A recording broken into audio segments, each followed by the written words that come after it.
Hi guys, I'm Becca Otis from Five Lines Pottery, and I'm located in Van. And I'm Ryan Durbin from RD Ceramics, located in Highland Heights, Kentucky. And welcome to Wheel Talk.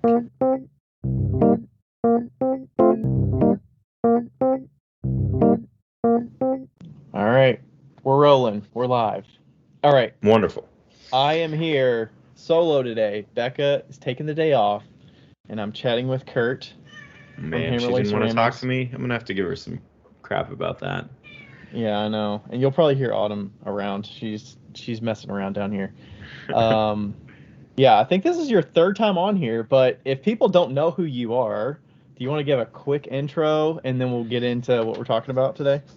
Well, thanks for having me on. My name is Curt Hammerly. I have a studio practice called Hammerly Ceramics, and I'm outside of Denver, Colorado, and I make pottery. Use a lot of digital fabrication techniques and equipment, 3D printers, CNC mills, that sort of thing. And I like to play with glazes. Sweet. Yeah, I think the first time you were on, I can't remember the episode number. Somebody could probably dig it up, but I think it was like 50 something. So it was probably in about year one of us talking. We hit Yeah. our 4 year tomorrow It's amazing. of Yeah, I don't hosting remember it. the first one. I remember the second one, but yeah, I I think don't remember that the first first time. one I think was where you were like showing the exclusive Hammerly ceramics. I think it was a 2020 design, and you had like gold on the Wow. bottom or something like that. I want to Oh, say it was 2020. jeez. Yeah, we never even launched that. It was never up to par.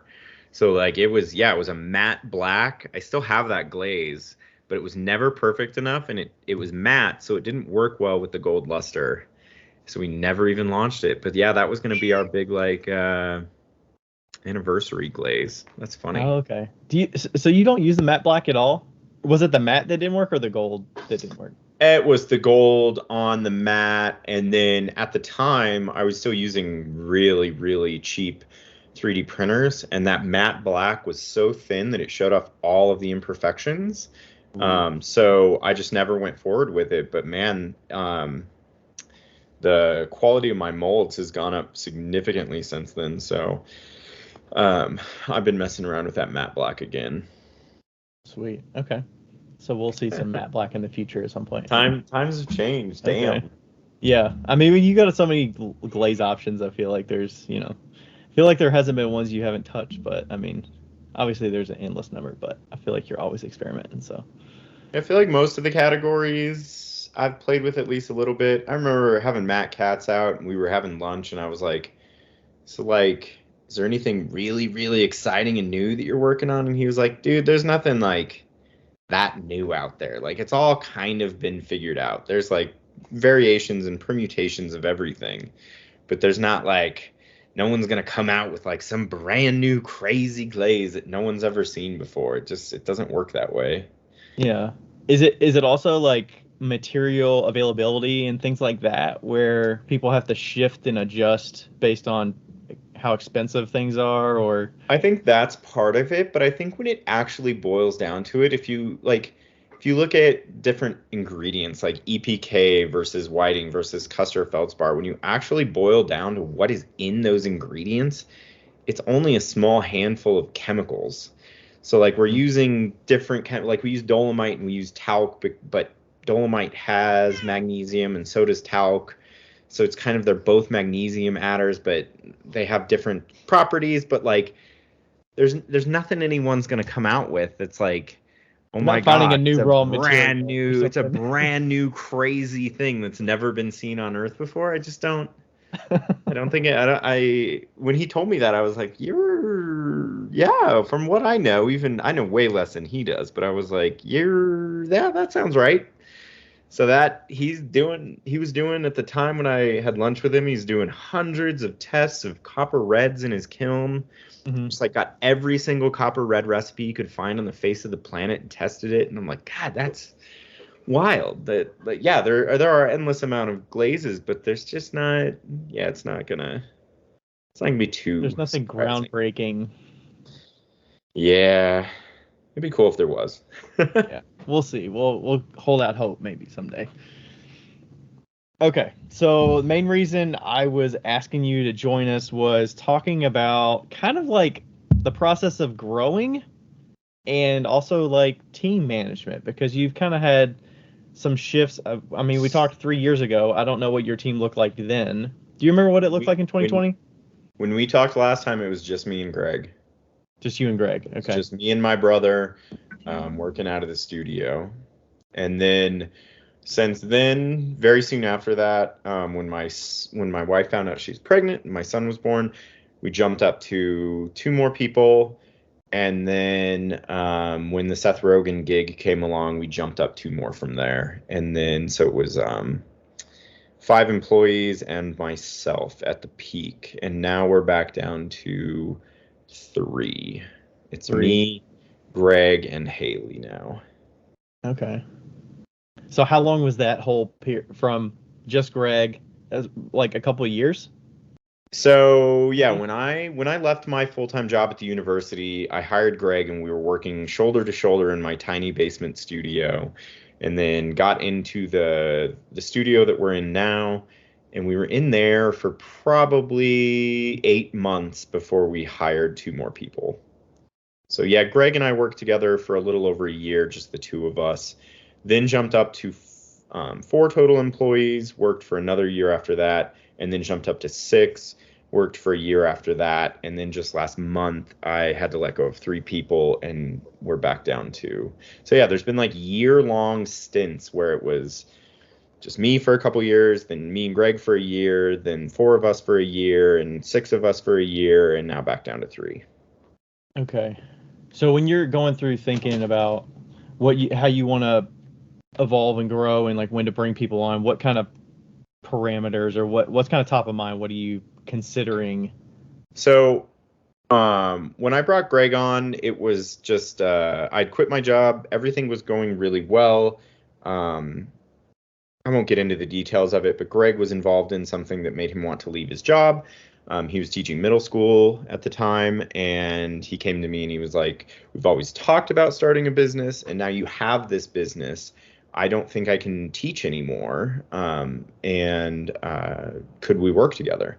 And I was like, "Oh, geez." He's like, "I don't need full time. We can figure it out." Because I was terrified. I was like, just freshly quit my job, trying to figure out Mhm. everything for myself.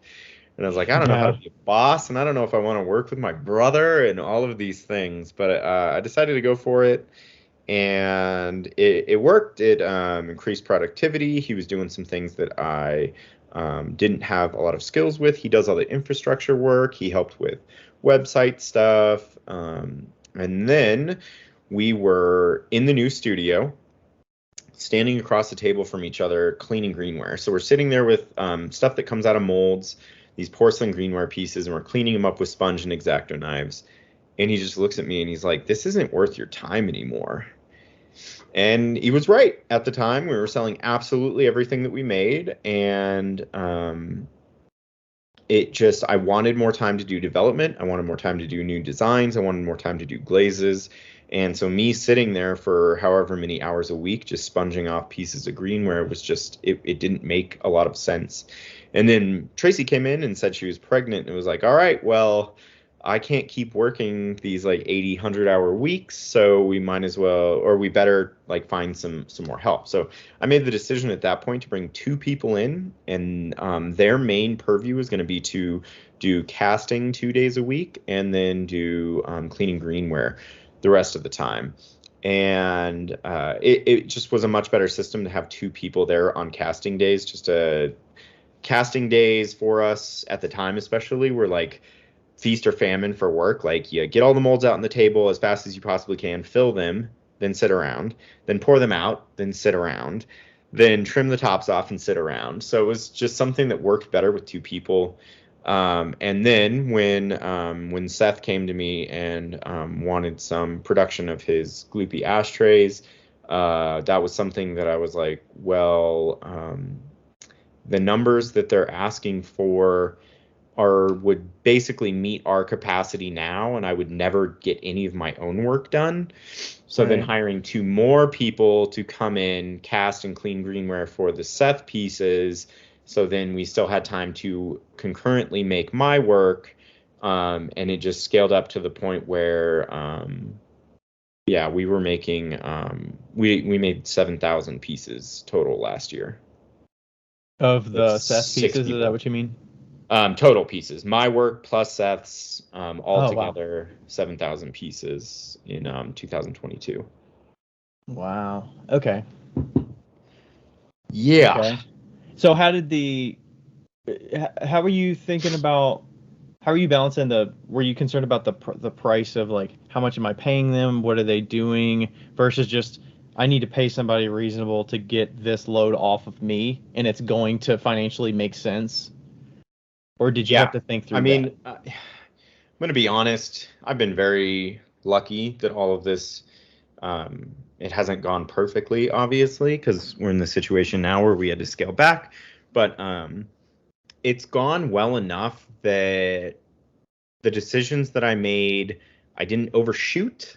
I didn't hire way too many people. There was definitely times with 6 of us where there was nothing for people to do, when orders from Houseplant weren't coming in and various other things. Like, there were times when I was like, holy shit, I have to keep these 5 people busy and myself.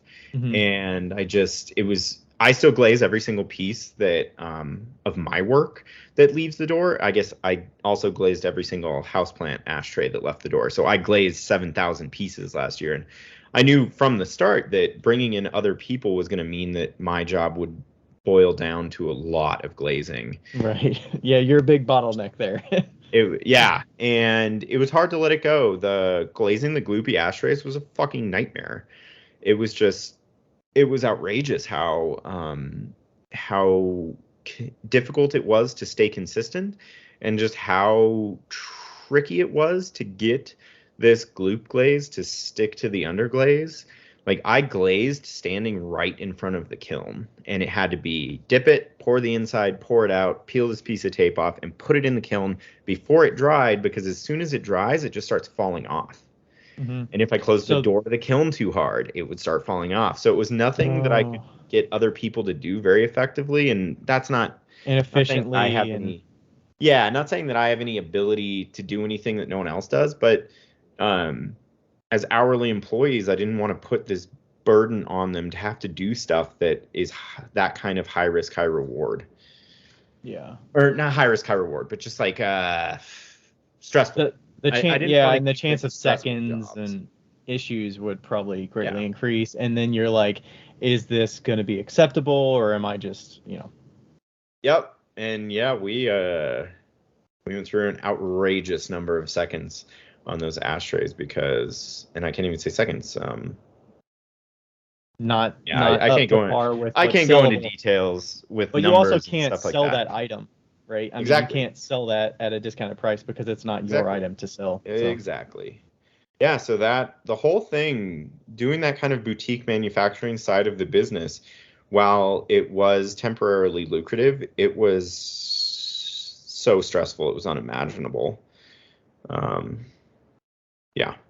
Okay. So I was just looking for potters in the area that weren't really up to the point where they could make a full living off of their own work, and I wanted to give them a place to work. They all have access. I mean, even still, I let 3 of them go last month, and they still have access to the studio. They can come in, they can make glazes, they can cast, they can use the kiln. So I wanted just some help in the studio and to pay them hourly and to have them use the facilities. Okay. Did they utilize some of those benefits? Most of them, yeah, absolutely. Sweet. Got spoiled on the blow. It's it's a hell of a yeah. I mean, when you're firing daily and they have the access to do that. Yeah, it was ridiculous. Like, I don't mean this as anything against them, but yeah, they could show up one day and be like, I need cone 6, and I'm like, all right, we're doing it Thursday. Just put it on the shelf, and like I could fire anything that they brought at any firing temperature within a week of them bringing it all the time. We bisqued 2 or 3 times a week. It was just it made it so they could iterate on their work quite quickly. Yeah. So did the How did the life balancing work when you started getting staff on? Was that did that even out? Did it do what you sought it out to do No, for not the at all. business?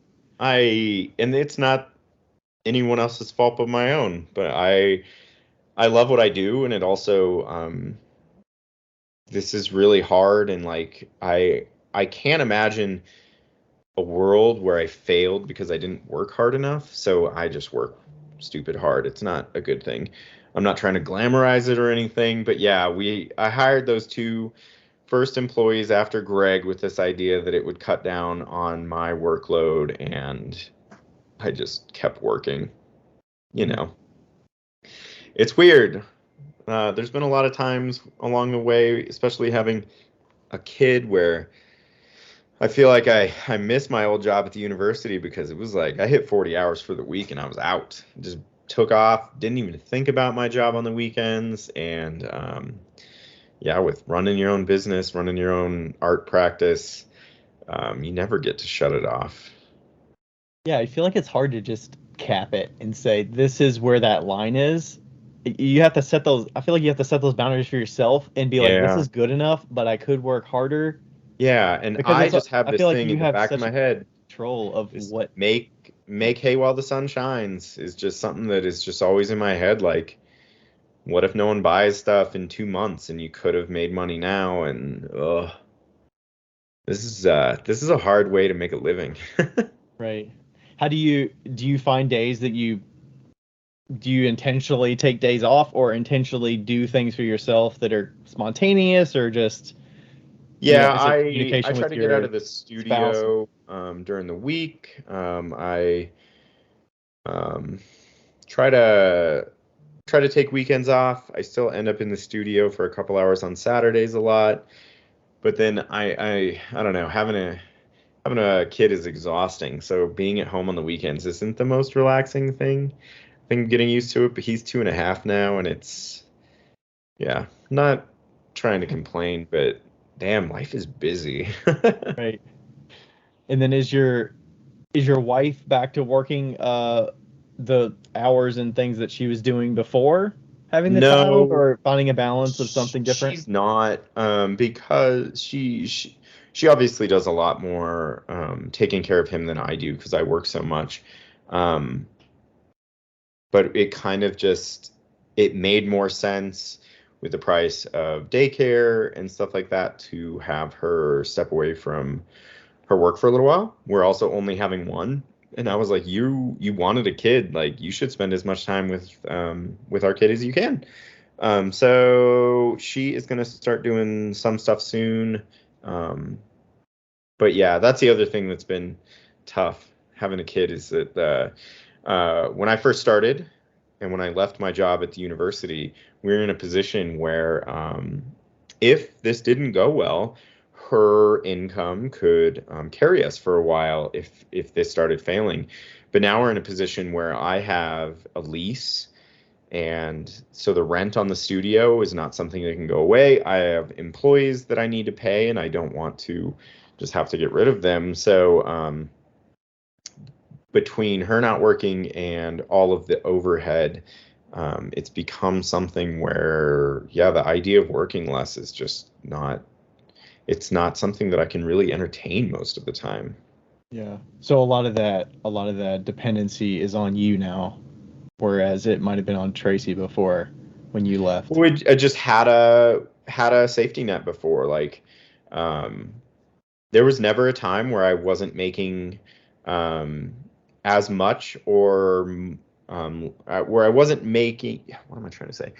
There was never a time when I quit my job that I didn't make as much as my old salary. Like this has gone very well.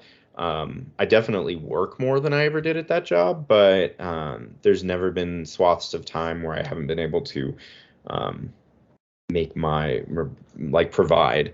But now it's just more than ever between, like I said, the rent of the studio, paying the employees, paying our mortgage, all of that stuff. I'm very fortunate and I feel very lucky that I've done all of this without any debt. I don't have any kind of business loans or anything like that. It would probably drive me crazy with fear and anxiety, but It's still just raising that. One thing that I'd love to get across of this idea that you bringing up of like scaling up and scaling down and all these things is like raising your overhead is terrifying. And it doesn't seem like it at the time. You're kind of like, yeah, I'll take on this lease. It's like $2,200 a month. But our energy bill is another $700 a month.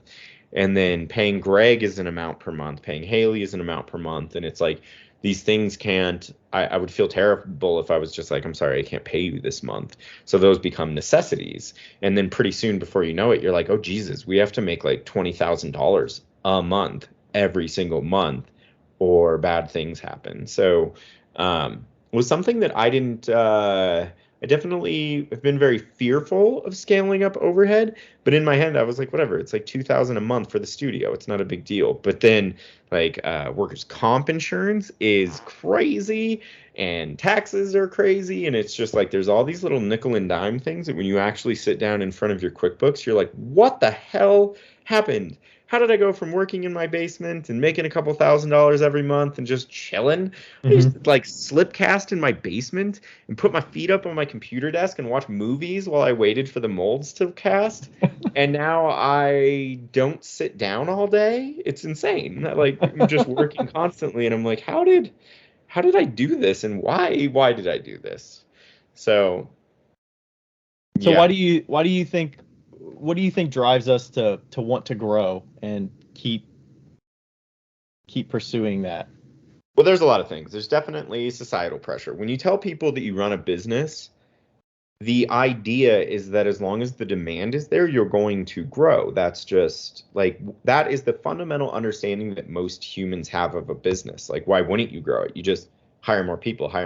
And you're like, you don't understand. Like, just hiring people. Work harder. Yeah, it just doesn't work that way. And I've always felt that way. I have no interest in becoming vastly wealthy or building this giant empire where I have 30 employees and we're selling $200,000 worth of pottery every month. I have a very specific goal that hopefully we will get to in the next 2 years, because the ball is already rolling. Like, we bought the property. We bought the house that has the land to build the studio to get out of this lease situation. So in the next 2 years, I'll be building a 1,000 square foot studio on my property, and then we'll get out of the lease and move back to that studio, and I'll be scaling back even more from where I am now. I have no idea exactly where that will land as far as who I'll be employing at that time, but as soon as that happens, that lease is gone. And hopefully at that point, I can have more time to relax every now and then. Yeah. I think there's just like, I have this expectation too of like, okay, I'm putting in all these hours doing can you still see me? Am I good? Yeah, my Siri just decided to pop up for some reason. Okay. Mine did that earlier for some reason too. Yeah, I'm like, okay, if I double duty it with the day job and the pottery, I'm like, okay, I'll get to a point where I will exert as much energy as I can that I'll have that time to coast. And I feel like it's counter to what actually happens. It's like you keep hustling, and that's just your new bar of like what your expectations are. It's like, okay, I'm capable of doing that. And it's like, at what point is that unhealthy, or like, how do you stay aware enough to say like, okay, this is not good for me, or I need to do things for myself, or and I've hit this threshold right now where I realized something in the last couple months, and because things have been going so well for so long. The Seth Rogen stuff was nice because it allowed me to I didn't have to market it. I just had to produce this item, pack it up, and ship it away, and it turned into money. It was a very different business model that didn't require as much of my constant brain power. The marketing is like the hardest part, in my opinion, and it's really hard to scale, and it's never anything that is guaranteed. Like, it's always a crapshoot whenever you start posting on Instagram or any other means of marketing. So one thing that hit me recently is that I have put myself in this situation where being creative is not a choice anymore. It is an absolute necessity, and it is not a limitless resource. And When you say creative, you don't mean the craft of the pottery or the I mean, ceramics. this could You be, mean the this could all marketing be in my craft? head. Yeah. The marketing, but also the creating. Like, I am constantly coming out with new stuff. Okay. I have this fear that if I don't keep coming out with new stuff, and I don't keep making better stuff, and I don't have new designs, and I don't have new glazes, and I don't have all these things, that I've put myself in this overhead position where we need to sell a certain amount, and I don't believe that I can sell as much as I need to without having new stuff on a monthly or quarterly basis. So coming up with that new stuff, doing the development takes time and money and mental energy and the creativity, like I said. And I'm recently just coming to this realization that I don't know if this is a sustainable or, like you said, at all healthy way to be an artist. Like, forcing creativity when it's not there is not very good. It's fucking terrible. Like, sitting down at my computer to like work on a new design and being like, man, I don't want to fucking do this.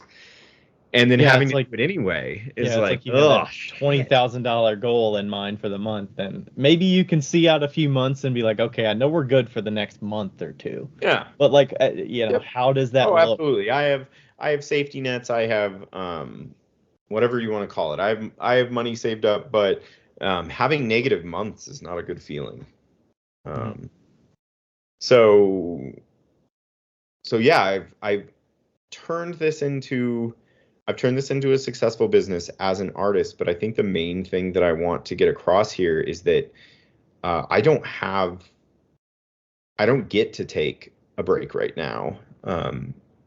Even if I did decide, like, I need to take a month off, like, I still have to pay the rent, I have to pay Greg, I have to pay Haley, like, it I have to pay my mortgage, I have to pay all of that stuff. So it's like, if I take a month or whatever time off to try to like build my creativity or my mental stamina back up, that is just not it's not an option.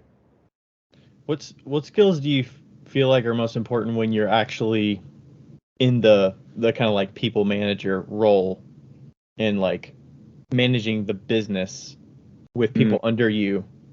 Whereas if you're doing it all hands on, you're making the decisions. You don't have to worry about the tone in which you tell people certain things or yeah. So it's actually, you're absolutely right there. Like, managing people's personalities is exhausting. I'm sure it's better for other people. I don't think that I'm a great manager, so it is completely exhausting for me to do that. But then honestly, the part that really kicks my ass is when I get to work and I have to come up with not only what I need to do for the day and plan out my own day, I have to figure out what everyone else has to do for the day. And yeah, it just gets to this point where you're spending so much time not only managing personalities, but trying to figure out what everyone needs to be doing on a daily basis. It eats up so much of your day that then you're left not being able to do the things that you need to do, Mhm. or having the energy to do the things that you need to do. Um, because so you're like, losing money otherwise. If you don't give them ample oh yeah, work to do, or yeah, if and each person has their own incentive structure, right? Of like, what do they like to do? Where are they most skilled at? How do they yep, excel? Or yeah, and depending on where the orders are, if we were a real manufacturer, we had multiple clients coming to us and saying, we need this many pieces in this time frame, we'll give you these orders regularly, irregularly, whatever it is, like, then we'd be managing the work that way. But the way that things worked the last 2 years really got stressful because we didn't have enough space, or manpower or just my power, because I was still glazing everything, to do everything all at once. So it was like we would get these orders and we'd have to drop everything and have that order fulfilled in a certain amount of time. So that would mean that as soon as that order comes in, we stop making my work and start making this other work. And then if they don't order more for multiple months in a row, then we have to make tons of my work, which is like just switching gears between these things just got absolutely insane to me. Yeah, it sounds like high stress and then context switching just on a dime. Yeah, so in 2022 there was multiple gaps where we didn't get orders for months. We didn't know when the next one was going to come. So it was just, I have to come up with new stuff of my own. We have to make it at mass. So like we would go 2 or 3 months without having a single sale of my work. And then all of a sudden we'd have 3 in a row and they'd be 500 pieces a month.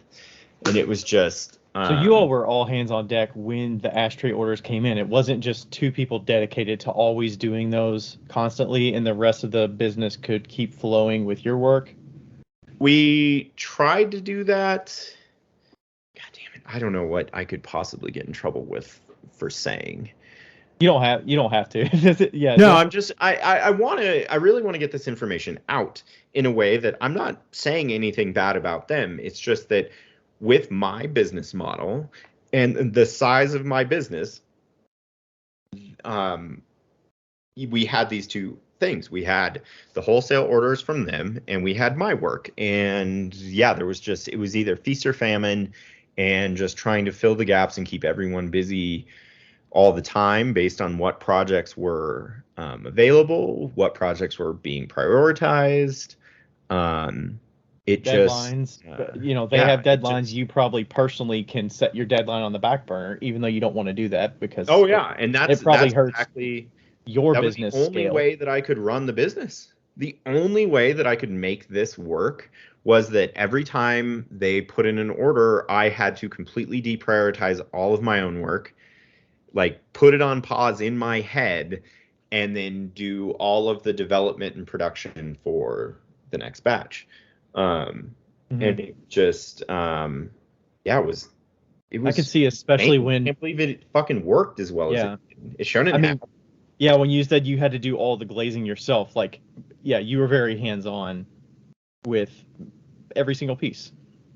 Yep. So, I'm sure there's some things that you didn't have to do in greenware state before, but kiln load. I don't know are you still loading all the kilns, loading and unloading all the kilns yourself too?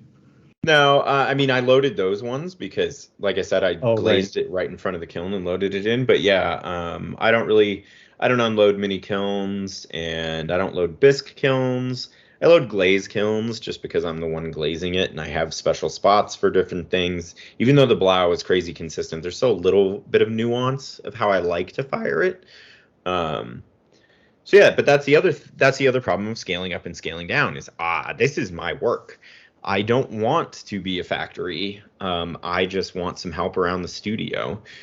And we got to the point with that many employees where it was like, it has to be run more like a factory because I am the bottleneck, like you said earlier. There was just no way around it. So because in the background, you still have to have a thread of social media marketing and all that going on. Yeah. But there's certain things you can and can't show. So how did that factor into that was one of the hardest parts of this entire thing, is because I wasn't allowed to share the work that I was doing. And while we were doing the ashtrays, I'm still working on another top secret project, but this one will never see the light of day. It's so crazy, I can't even tell you what it is. But it cut into the social media presence in a way that was actually one problem that I didn't see. I didn't know it was coming. And then it got to this point where my Instagram stagnated really, really hard because my day-to-day work that I had been showing for years and years and years, there was 2 or 3, sometimes 5 days a week where I was solely working on stuff that I couldn't share. So there was a cost associated with doing those projects of lost marketing and lost social media time. And like I said, I didn't see that coming, and it really hurt. I'm getting back to it. I'm getting back in the swing of doing things. For years, I made 3 picture posts and 2 videos a week. And then as soon as this other stuff came along, that went down to like maybe 1 reel a month. Yeah, that's a big business, because I mean, when that's driving most of your customer it was base, scary. I don't know if that's So driving the entirety of it or if it's mostly repeat is, customers, but I mean, it will slow Yeah. that funnel that should be growing. Yeah, so the email list stopped growing, the Instagram stopped growing, and it was just, that was another layer of stress of like, wow, I'm sacrificing parts of my own business growth for this other opportunity that has no guarantee that it's going to keep going. And now we're there. So trying to get back to the way things were and get back in the headspace of making content regularly and all of the things. And I'm out of practice for making content, so that's tough. And yeah, it's been a wild few years. Yeah, I feel like when you have that to-do list in front of you and the create content is on there, but it's like the bottom of the list, and then the energy that's spent, to fall off. It's gonna fall off. And like, I'm guessing you're the only one that's engaging in using the Instagram account, right? There's nobody else that manages that. That's the one thing that I could never imagine having anybody else do. I think that the second you hand off your social media to other people, it is a problem. It becomes so much less authentic. I have a funny story about that, or an interesting story about that, because it's what made me realize this. And I don't mean anything. I mean, he's got a crazy big company, but I was in Boulder, Colorado, and I was eating at this restaurant, and I picked up the plate, and it was made by Jono Partolfini. Right. And I hope I'm saying that right, Jesus. And I got on Instagram and took a picture and sent it to the Instagram account and was like, yo, man, I'm eating off your plates right now. It's so awesome. And I got this prepackaged corporate message back that was like, we're so glad you like our products. And I was like, that's a bummer. And that's what made me realize, like, Jesus, I can never let my company become that, because it just, that was a bad feeling. So, I'm the only one that does the social media. And just to be clear, like, any of these things that I'm saying, I'm sure some people are out there and they're like, you don't have to do it this way. You don't have to glaze all your work. You don't have to do the social media. I'm aware, and I'm aware that I'm causing myself a lot of stress and extra work for these things. But I have a very specific vision for my quote unquote company, for my artistic practice. And deviating from that in certain ways would not make me feel good about what I do anymore. It is a big reason, because social media is you being the face of it. That's most people's entry point into your business.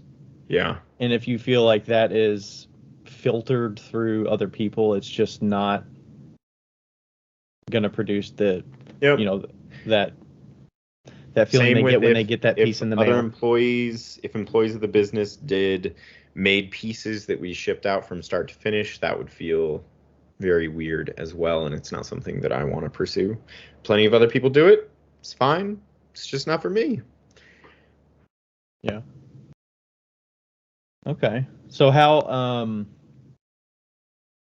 do you is also the long term is that you're going to shrink down back to, and maybe it's 3 people, but in the end you're not growing huge, so like separating yourself further and further from it, and like this big factory is just not, that's not it's just the goal. It's something I have no interest in. There's still some projects floating out there that might take me down that path again. They will have much better contracts if they do happen, but I have no idea if any of them will.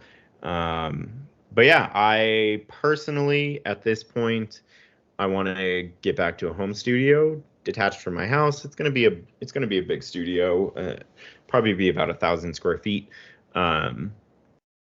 I am not entirely sure when Greg will get bored and leave and go do something else, but I imagine that he won't be sticking with me forever. Um, so yeah, I just want to make pots and become an old man in the studio and just, yeah, the pace that I'm working at now is not sustainable. It is getting me to my goals, but the idea of doing what I'm doing now past 2 years from now is terrifying. I don't think I can sustain it. Do you have to think about what types of skills and instruction you give to employees so that is it like limiting what you give out so that it's not one person that's responsible for an entire thing, so it's like lost education, so you don't sink so much time into like training and then it becomes lost if they leave, or how do you kind of think Um, about that? we're really not big enough for that to be a problem. I mean, there's a lot of stuff that I personally have to force myself to stay involved in because Greg does so much of it.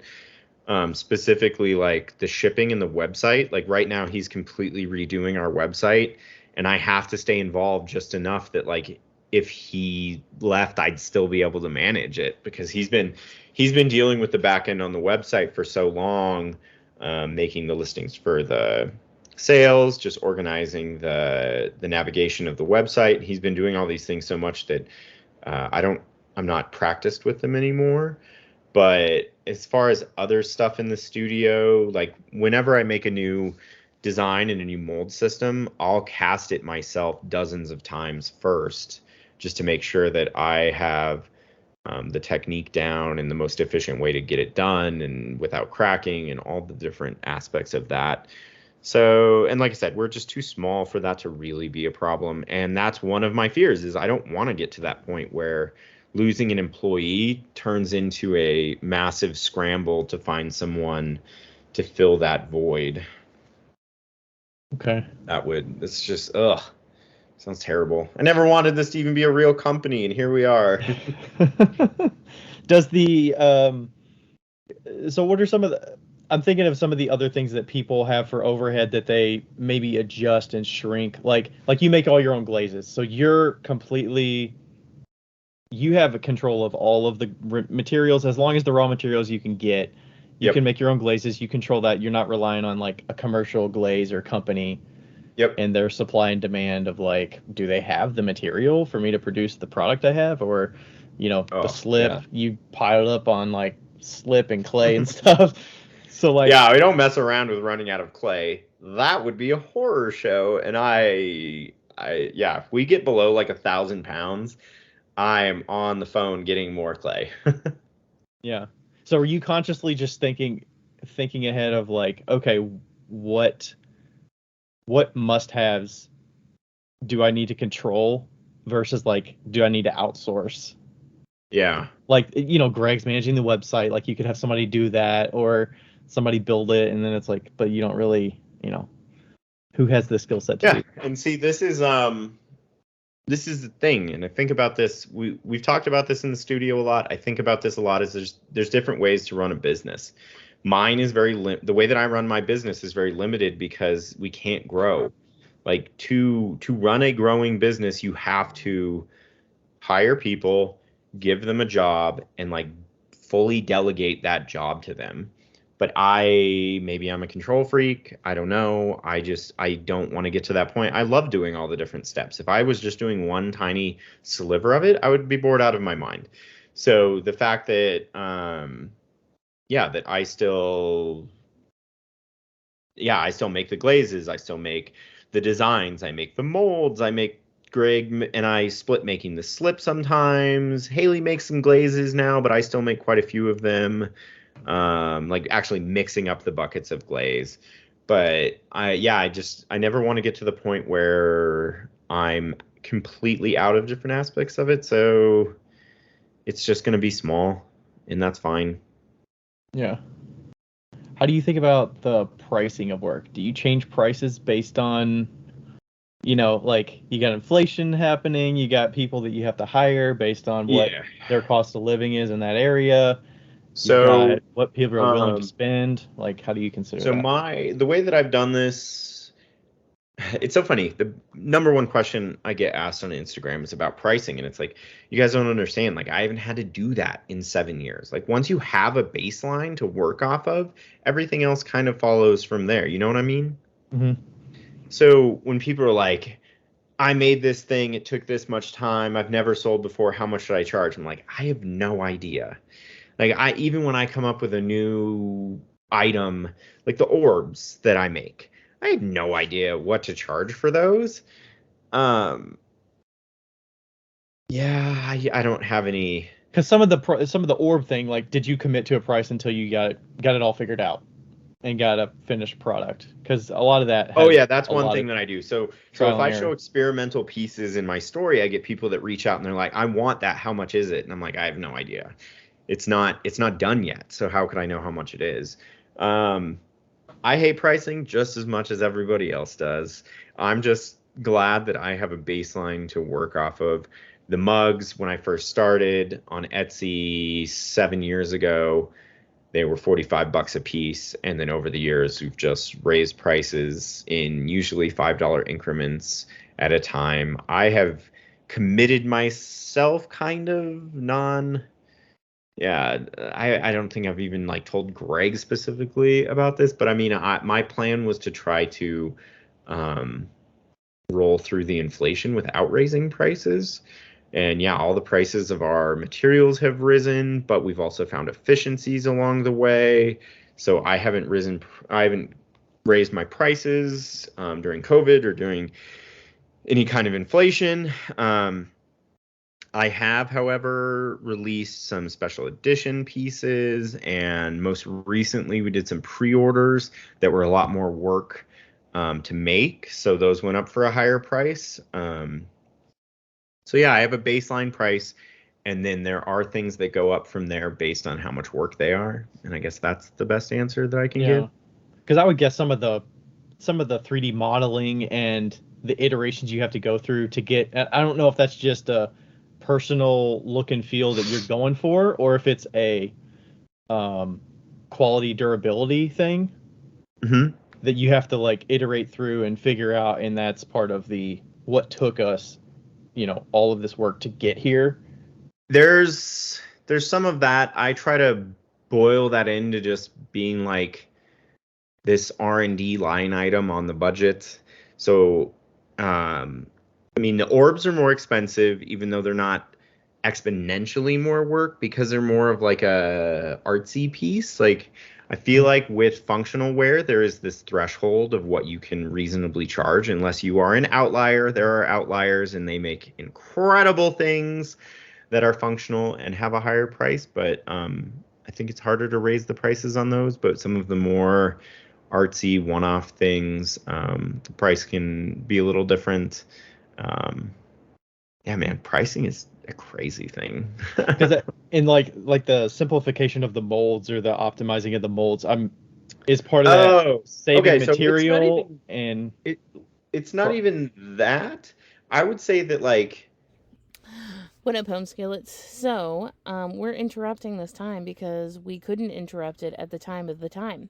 So, I wanted to talk to you about the L&L thermocouple guard because that's my favorite part of the new kilns is that, you know how like when you have a normal thermocouple, it just like sticks out and it's just like out there all willy-nilly in front of God and everybody, and it just has no protection at all. Well, on the new thermocouples in the L&L kilns, they have a cool guard, and it's almost like a PVC pipe type thing, but it's ceramic, obviously.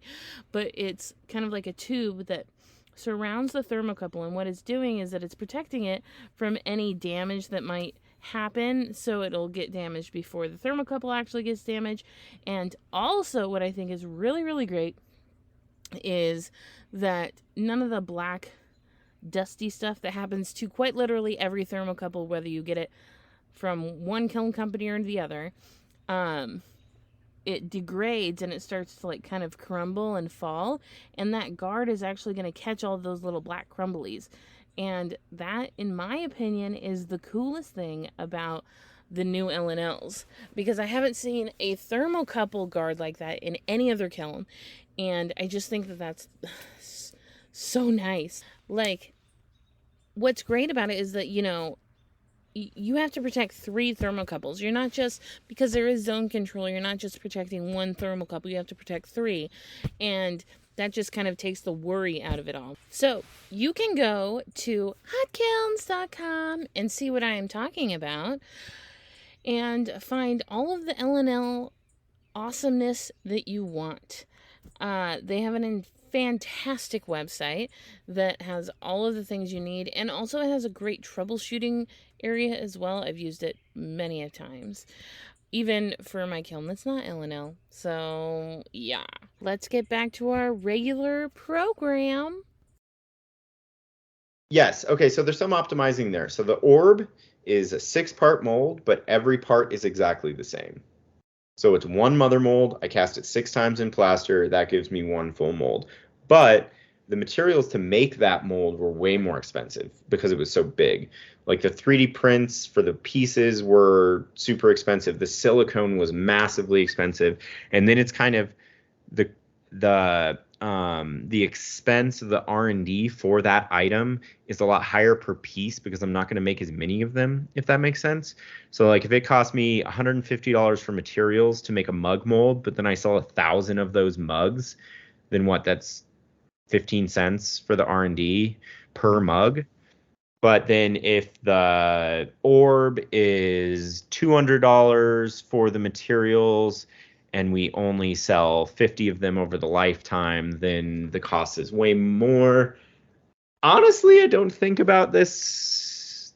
I don't write it down. I don't make spreadsheets. It's more of just this abstraction in my mind of, I know that this R&D time that I'm spending isn't going to lead to as much money. If I was running this from a purely economical and efficient sense, I would only make coffee mugs. That's just what I would do. But I don't want to only make coffee mugs. And I'm hoping that once I get back to the home studio that I will make fewer and fewer coffee mugs as time goes on and make some other things. I'd really love to make some really big pieces, get into some shows or something like that. But right now, with all the overhead that I have, Tracy not working and Levi being young, it's got to be run more like a business than an art studio right now. Yeah. And that's just something that I'm come to terms with. And I would suspect the standard of materials is pretty consistent with mugs, for instance, because you got the same number of parts, the amount of clay slip is pretty consistent. The process of cleaning them up, I mean, the improvement of the molds has made the cleanup easier. Is that accurate? Yep. The improvement of the molds in some of my most recent designs hide the flashing on hard edges, so we don't even have to take a knife to them anymore. It's just a sponge. So we found a lot of efficiencies along the way. I found efficiencies in how I coat a lot of my pieces in underglaze.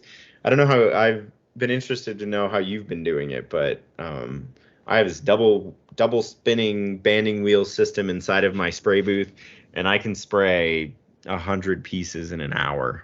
Yeah, mine's very inefficient. I have an assistant, and I pay her to paint them on. So I saw somebody recently that was dipping black, and I was like, well, I think we could get to that point. So maybe that's my next experiment, is to get a slip down to a good consistency that it's dippable. But I don't know that that's going to work on like mugs with handles, and is it going to look clean and smooth and all that. But like bottles, I feel like we could dip those, and that would look fairly consistent. Absolutely. Yeah, but there's different aspects like to it like that. Like I bought a pretty expensive spray booth, and then building the ventilation system out the building was very expensive, but because we were spraying the Seth Rogen stuff as well, so I've probably sprayed 10,000 pieces since we got into the studio or more.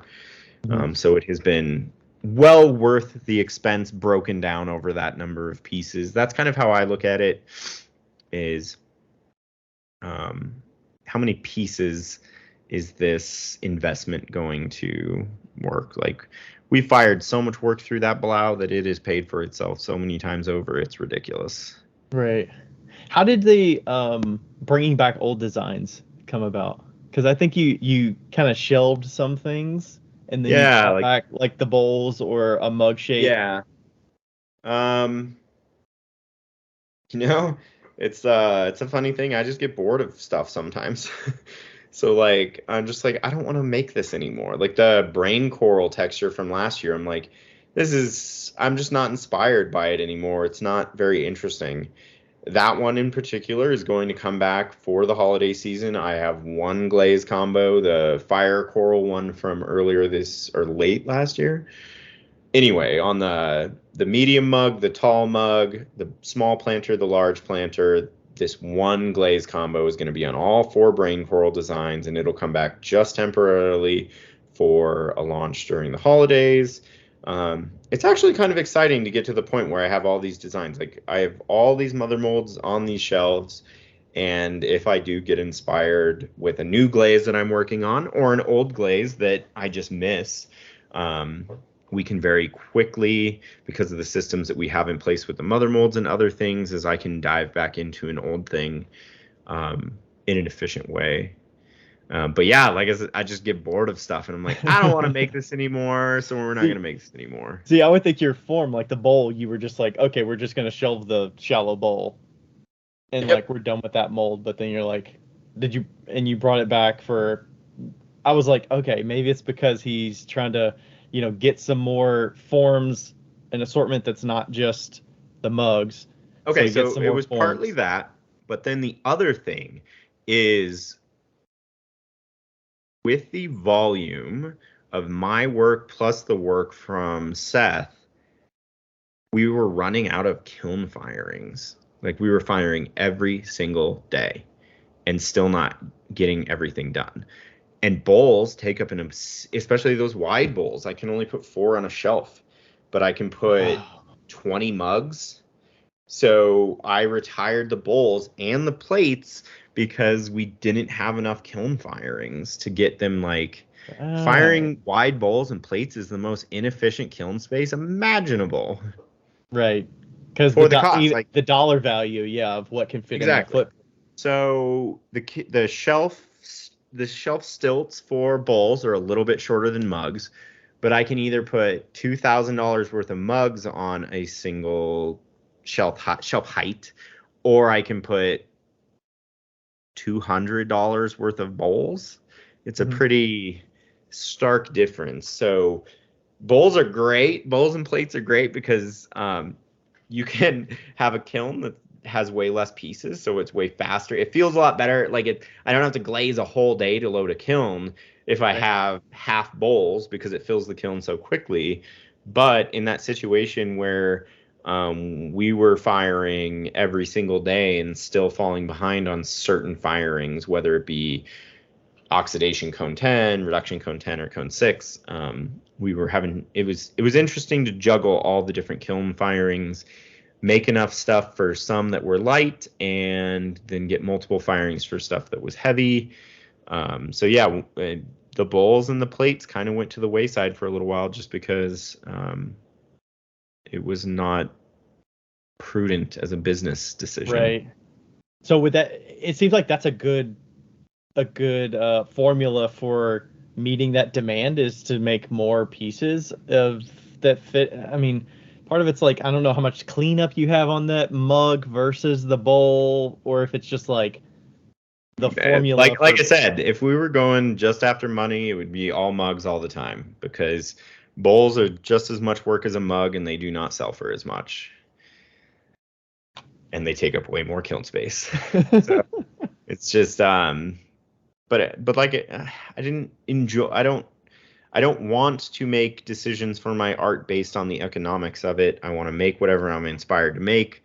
But right now, at this moment in time, it has to shift because I have a family to provide for, I have a lot of overhead and limited sanity.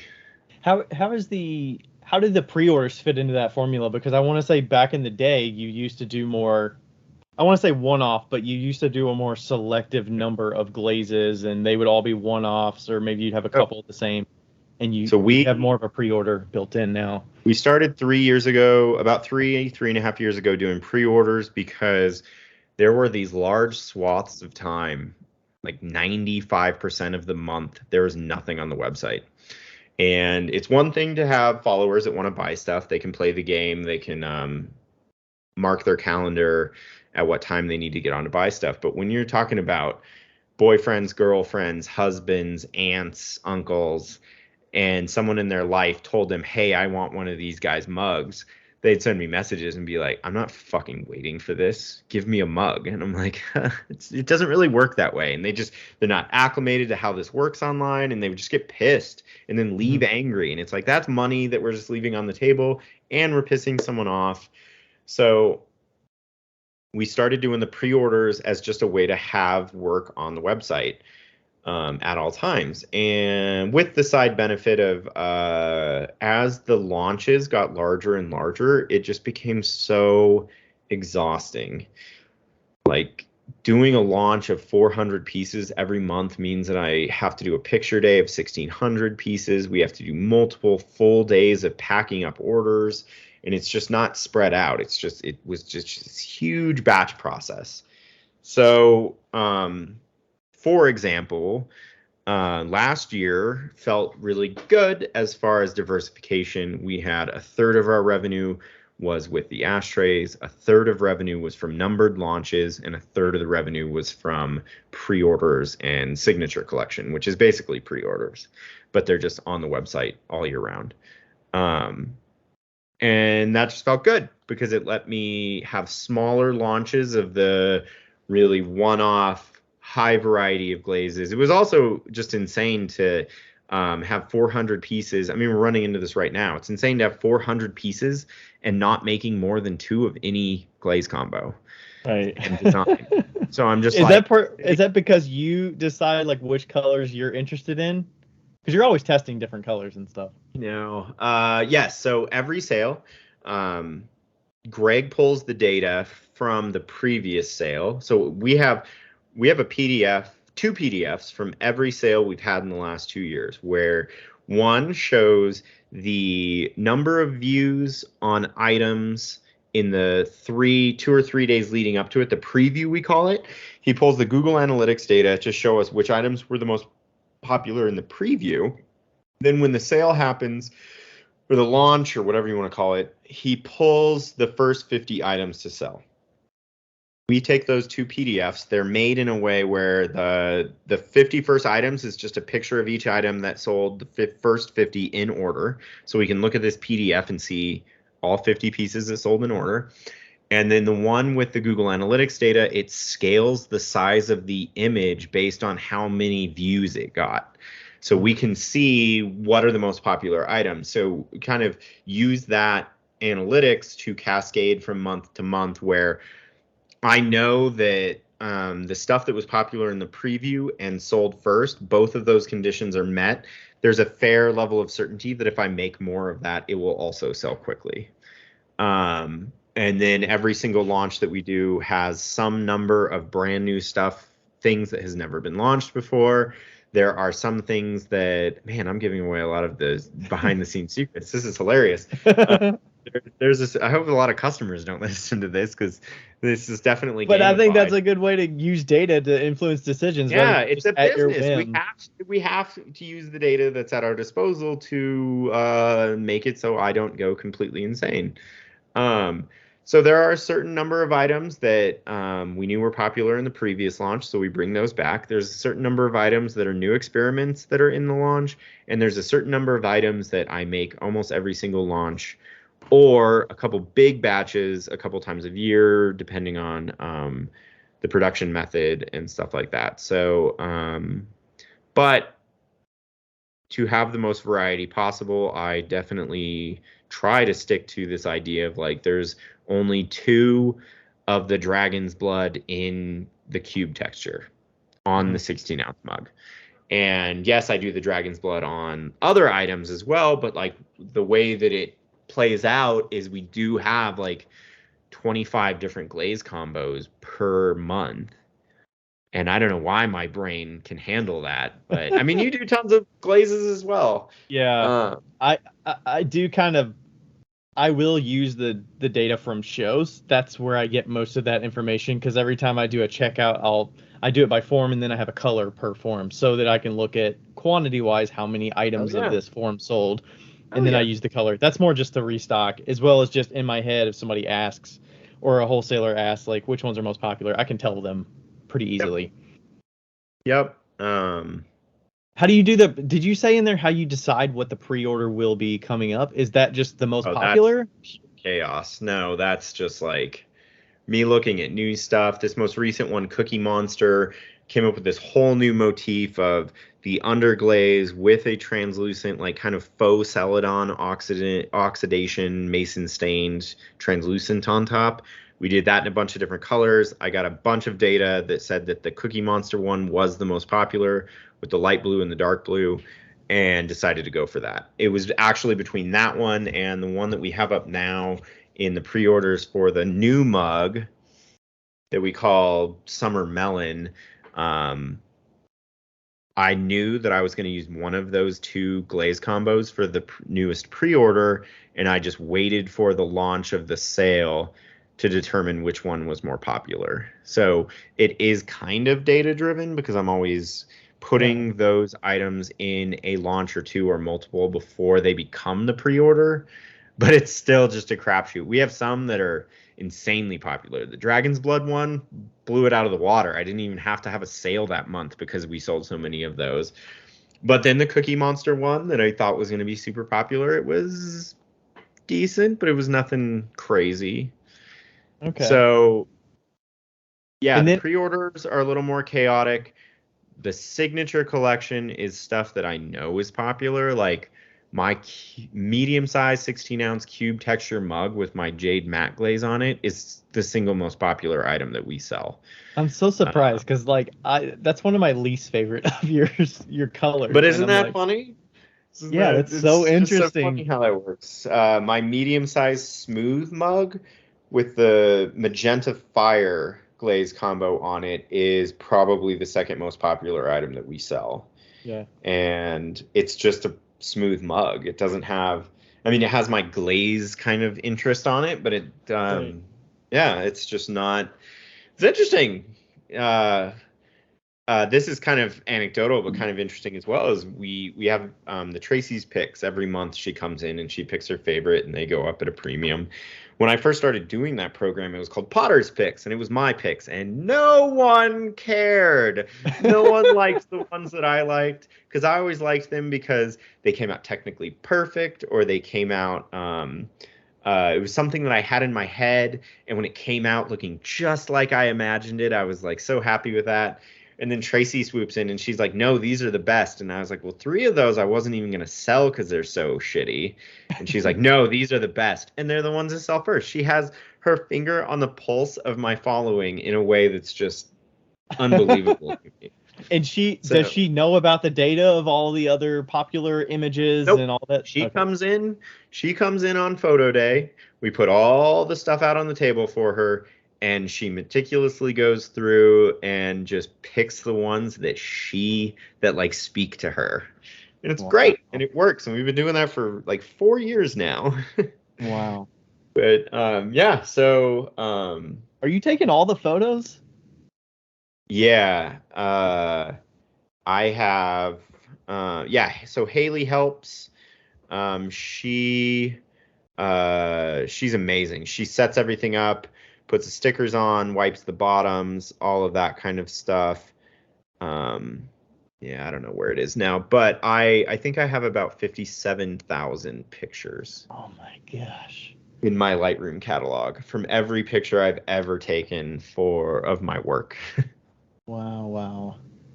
It's on like a 4 terabyte backup drive under my desk. Oh my gosh. I would I get overwhelmed with just like, I'm sure I have really good content on my phone, and I'm like, I need to, get these down to like posting certain things. And I'm like, I'm sure I've taken really good videos and stuff. It's just putting it together something that's going to be useful besides just like listing items and Oh stuff? yeah. So we have this insane workflow where, yeah, Haley and I do a photo day. We can take about 1,200 pictures in about 6 hours. And then I go home that night and I edit those 1,200 pictures in Adobe Lightroom. I export them at website size onto Dropbox. It auto uploads to Dropbox, syncs on all of the computers that I have, and then Greg sits down and makes all of the listings on Shopify in about 3 or 4 hours for 400 Wow. pieces. Wow. It's gotten very efficient, but it's pretty crazy. I really wish that I could get down to a position where I was doing a numbered launch of about 200 pieces per month, and the rest would be supplemented with pre-orders. That would be really nice for my exhaustion levels. But And do you yeah, how come you haven't offloaded the photography at all? Is that just your because connection I'm with a it before fucking it? lunatic. Oh, I love Photo Day. Photo Day is when I actually get to see all the details, every single piece up close. It solidifies that in my brain because, like we were saying earlier, I don't unload all of my kilns anymore. Even the Um, glaze ones. Okay, I was Even assuming the you were glazed unloading the glaze ones, I ones. used to, but there's just a lot of days where I'm like, I have to get other stuff done. Haley, will you unload the kiln? And Greg or Haley grinds the bottoms on the diamond core pads. So there are some pieces that slip through the cracks, and I genuinely do not see them until photo day. But then just like going through that whole exercise of photo day, it really is what drives home in my head, like, I remember glazing this one. Here's what the results are. I'm never doing it again. Or I am doing it again. Or Wow. like just so it's just has to be part of the process to keep moving forward and to keep making these decisions of like, oh, this one is really cool, but I wish it instead of teal, it was more blue. And then I make a note of that and then I start testing new glazes the next week. And Yeah, it's just are there a lot of process. seconds that you set aside because there's crawling or there's some Yeah. issue that you just or Yeah. the experiment just didn't turn out and you're like, Um, okay, we can't photograph Oh this. yeah, and yeah, I'm very aware that my work is super expensive, and because of that, we have a very high level of quality, and yeah, so we have seconds. It's actually, if I know a lot of people online that listen to this will be upset about this, but we have big second shelves in the studio, and if you come in person, the seconds are very inexpensive. And so we've had people come in and buy like 20 of them in one go. Um, People won't yeah, like that because you're discounting seconds significantly, or they don't like that because they can't physically get there to get them from you. because they can't physically get there. So we used to do second sales online, and it just the whole thing sucked. Like having people pay shipping on seconds and like I having got to one of your seconds photograph all bills. the I still use it seconds. today. Well, It's I great. appreciate that, but Yeah, so yeah. we have visitors come through. Like in the last 3 weeks, we've had visitors from we had a visitor from Finland.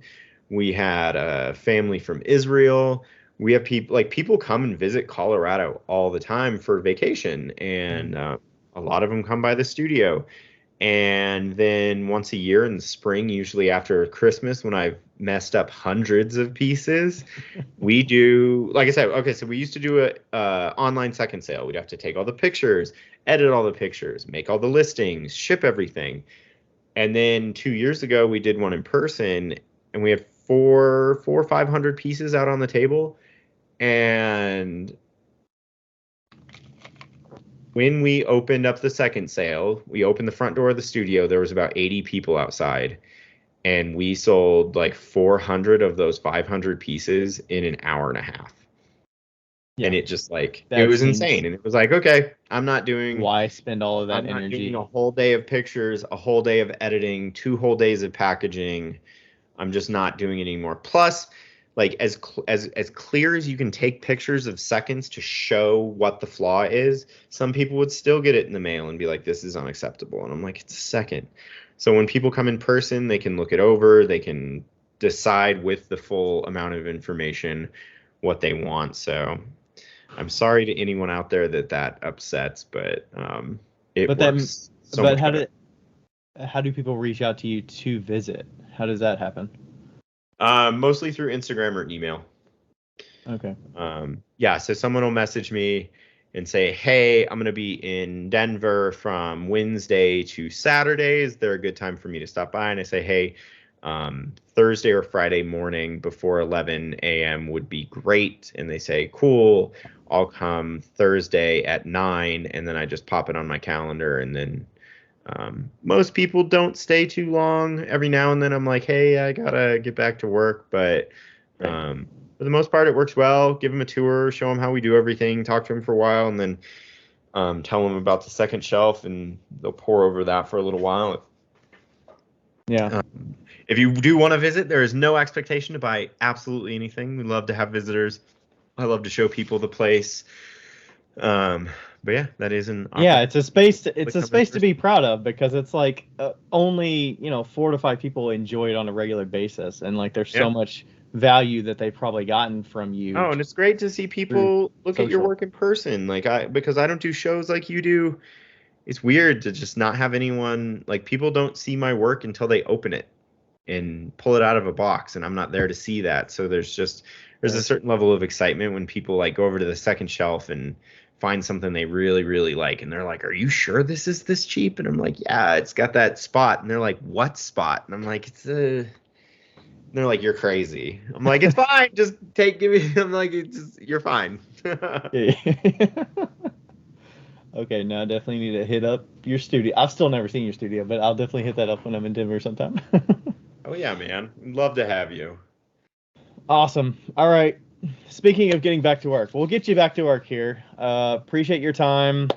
Um, yeah, I'm trying to think of the thread of like everything I wanted to cover, and we So covered it so quickly. yeah, But like, so I you really know, hope that this was helpful for people. I want to kind of leave on the note of, like, you will have people in your life that think you should scale up. It is a very attractive thing to do, and you're like, yeah, scaling up bigger means more money. But I really caution people to really think about what they want their art practice to be and what they don't want it to be. And especially if opportunities come your way, that you really, really think through them.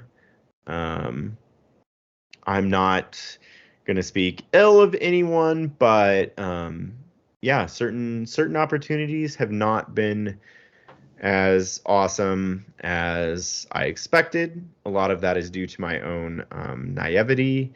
I had no idea what the hell I was doing, and then these super famous people come your way and tell you that they're going to change your life, and it's very hard to say no to things like that. But also, if anyone is in any of these positions where they are being pressured to grow, or they're dealing with someone that has a lot of money and is asking them to do something, never hesitate to reach out to me. I'd love to talk through it with you. Scaling up is hard. There's a lot that goes into it. You're like, oh, we'll just get some more slip, and we'll just get some more boards, and we'll just get some more glaze materials, and it's like there's so much more to it than that. yeah, I totally worry It's about wild. the storefront aspect, or like getting a like one almost like hard line for me is I do not want to pay rent for anything. I pay Yep. for my mortgage, and that's all I want to pay for. Yep. So I want to have every single thing I need here. I have control of it. I don't want to pay rent on some other space. I don't want to Yeah. have to worry It's about a the storefront aspect, because that's going to take time and attention away from the it's a practice that is scary already thing. limited. And I'm like, As soon as you have rent, even without having employees, as soon as you have a rent, and sorry, my Siri kicked in again. As soon as you have a rent, there is this thing where the idea of taking a couple weeks off, you're like, well, I still have to pay.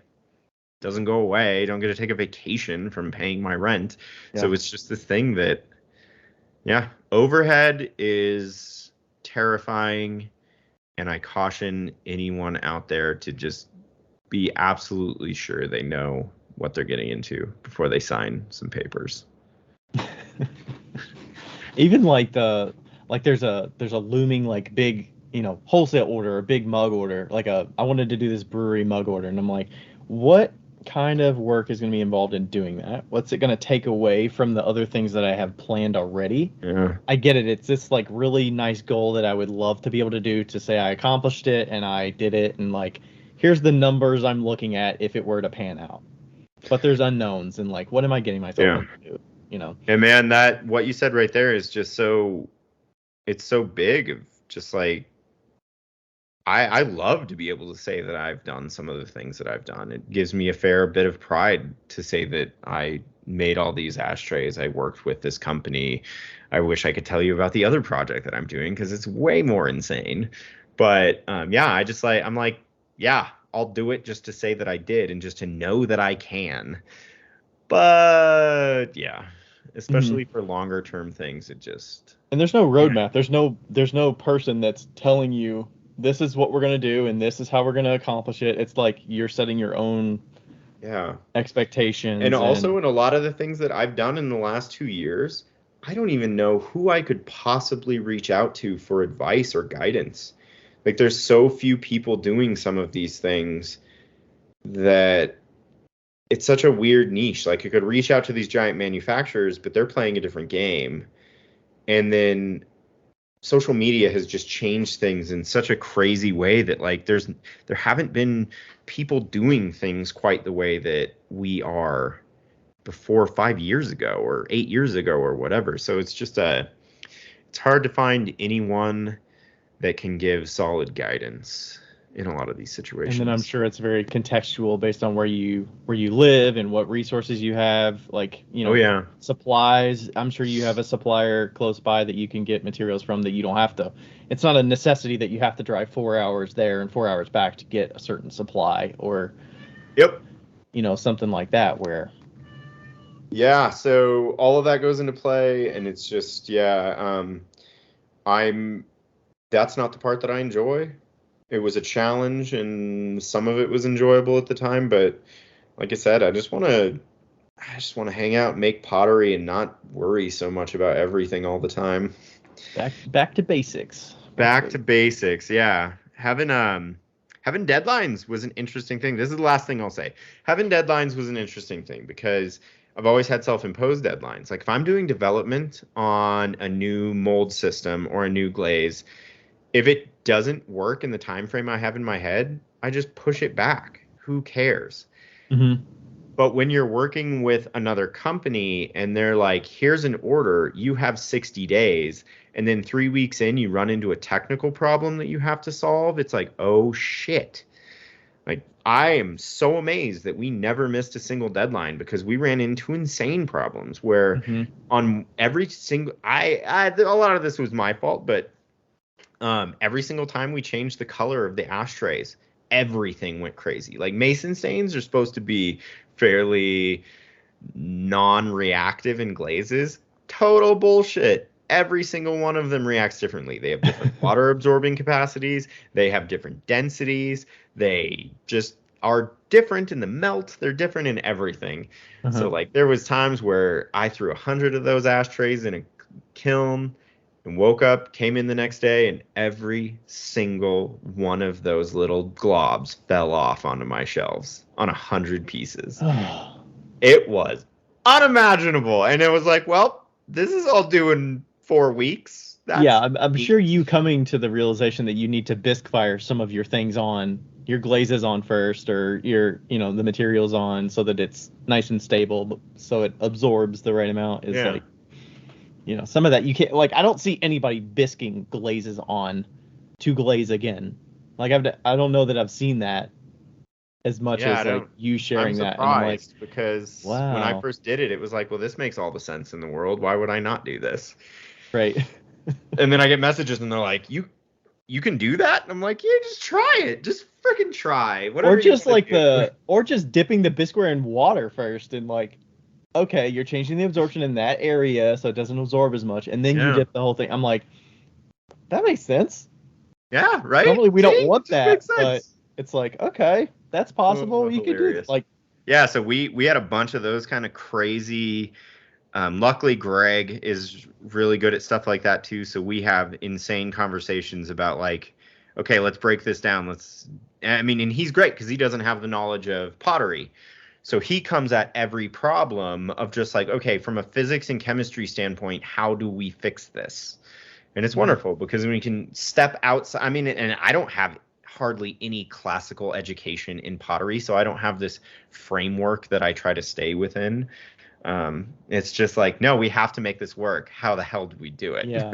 And a lot of it is like try and see, and like there's no guide that just tells you this is going to work. And if you were to ask like Matt Katz or something, like he might have a different answer, or he might say that shouldn't Oh, yeah. work, or So Matt, I love Matt. Matt has helped me an absolute ton, but Matt lives in a little bit of a different world where he is thinking of everything from a more of an engineering and chemistry standpoint. And you're like, no, no, no, I don't give a shit. I just need it to work. And he's like, that's not a good idea. And I'm like, I don't care if it's not a good idea. It works. So it's fine. It's just like, yeah.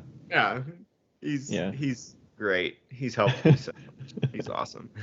Yeah, it's nice to have those resources out there for sure too. Oh, okay. So, goddamn, we just keep going. But unbelievable. Like having a lot of followers is one of the coolest things in the world if you're willing to actually admit that you don't know what the hell you're doing and ask for help.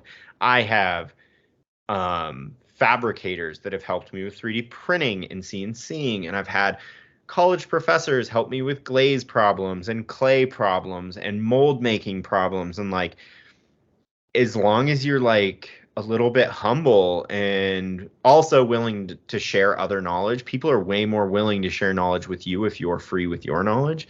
But I would not at all be anywhere near where I am today if it wasn't for having access to some of the most intelligent and talented people on the internet. It's fucking amazing. Yeah. Plus, on the other end of it, like it feels great to share something with somebody. Yeah. Like I had a show this weekend, and I was talking to a potter that was down the road from me, and she was like very grateful for just this like 10-minute conversation. And we were just like talking Etsy or something. They were like, "Is Etsy dead, or do I keep going with the Shopify thing, or like how do you make it work?" And I just talked to him for like 10 minutes of like my experience with it and like what I found value in, and they're like, or the social media side of things. And I mean, it feels really good to share that. We've both been doing this for a while now, and we both have this. We're like halfway there to being like smart old men that like have answers to shit. Yeah. So I think it'll be fun. I think it was one of the best things about leaving my job is I was like, man, if I stay at this job for 30 full years and then I leave, none of those skills are really valuable. I'm just going to do the same university job for 30 years. But now it's like, I could be like an old man that knows a ton of things about clay. And there's no like, if you're working that job, what would get you into learning those other skills? Like you would have to have an inherent interest in learning those other things. Oh yeah, because they're only paying me to do this tiny subset of things.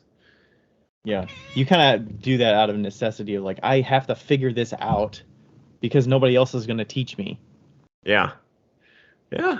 So that's the great thing about it feels the great. small I love business. helping people when people ask about Etsy, Shopify, glazes, clays, 3D printers, and then you get to push the limits of those technologies, like the 3D printer. I'm sure you're like sending them issues, and you're like, this thing is messed up. Like, what's going on here? Oh yeah, I have a guy that follows me that is like an organic chemist, and he knows all of the stuff that's in those resins and how they react, and access to experts of every kind. It's kind of crazy. All right, Curt, I won't keep you any longer. Appreciate the time again for the third time, and I think everybody will get a lot of value out of it. Find you at Hammerly Ceramics on Instagram, hammerlyceramics.com. That's it. All right. You got it. Let me know when I you're feel coming like I to Colorado. memorized that. I'll give you the outro, and then it's just like onward. I appreciate it. All right. Thanks All right, man, everybody for good talking to listening, and we'll catch you next time. Thanks, Curt. you. Bye. Bye. Hey everybody, thanks for listening to another episode of Wheel Talk. This podcast is made possible through the contributions of all of our listeners who always ask us great questions, leave us reviews, and contact with us through social media. Thanks to all the fellow makers as well who take time to be interviewed and share about their lives and businesses. And thank you to Ashley from Boldover Ceramics and Lindy from Lindy Garner Ceramics for their assistance on the Wheel Talk Podcast Instagram. You are invaluable. Thank you to everybody.